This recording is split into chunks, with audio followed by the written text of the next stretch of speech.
জ্বালানি সংকট মোকাবেলা এবং বৈশ্বিক পরিস্থিতির প্রেক্ষাপটে ব্যয় সাশ্রয়ে একগুচ্ছ নজিরবিহীন সিদ্ধান্ত নিয়েছে সরকার। বৃহস্পতিবার ২ এপ্রিল রাতে জাতীয় সংসদ ভবনে প্রধানমন্ত্রী তারেক রহমানের সভাপতিত্বে অনুষ্ঠিত মন্ত্রিসভার বিশেষ বৈঠকে এসব সিদ্ধান্ত গ্রহণ করা হয়। সময় ও জ্বালানি সাশ্রয় এবং যানজট এড়াতে প্রথমবারের মতো সচিবালয়ের বাইরে সংসদ ভবনে এই বৈঠক অনুষ্ঠিত হলো।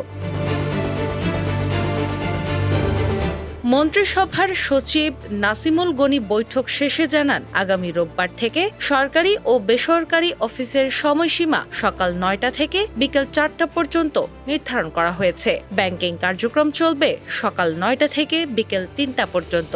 সবচেয়ে বড় পরিবর্তন আনা হয়েছে বিপণী বিতানগুলোর ক্ষেত্রে। এখন থেকে সব মার্কেট ও শপিং মল সন্ধ্যা ৬টার মধ্যে বন্ধ করতে হবে।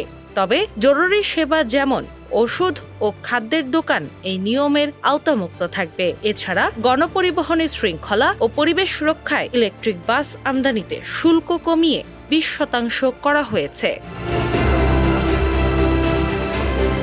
সরকারের এই সিদ্ধান্তকে কেন্দ্র করে জনমনে মিশ্র প্রতিক্রিয়া তৈরি হয়েছে। বিশ্লেষকদের একাংশ একে সময়োপযোগী ও সাহসী পদক্ষেপ হিসেবে দেখছেন। বিশেষ করে প্রধানমন্ত্রীর দীর্ঘ ১৮ ঘণ্টা কর্মদিবসের ব্যস্ততা এবং ব্যয় সংকোচনে তার ব্যক্তিগত উদ্যোগ প্রশাসনিক স্তরে ইতিবাচক বার্তা দিচ্ছে। ইলেকট্রিক বাস আমদানিতে শুল্ক ছাড়ের সিদ্ধান্তটি দীর্ঘমেয়াদে জ্বালানি নির্ভরতা কমাবে বলে আশা করা হচ্ছে।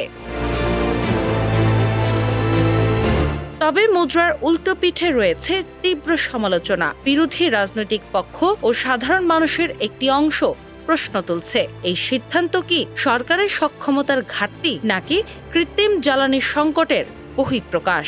সন্ধ্যা ৬টায় মার্কেট বন্ধের সিদ্ধান্তে ক্ষুদ্র ব্যবসায়ী ব্যাপক ক্ষতির আশঙ্কা করছেন। সমালোচকদের মতে অফিসের সময় কমানো এবং দ্রুত বাজার বন্ধের ফলে জনসেবা বিঘ্নিত হতে পারে এবং অর্থনীতিতে স্থবিরতা আসার ঝুঁকি রয়েছে।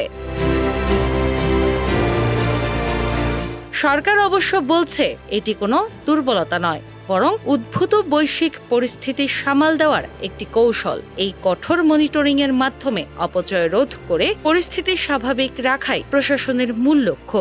আগামী রোববার থেকে এই নতুন নিয়ম কার্যকর হতে যাচ্ছে। দিনা ইসলাম, বাংলাবাজার পত্রিকা।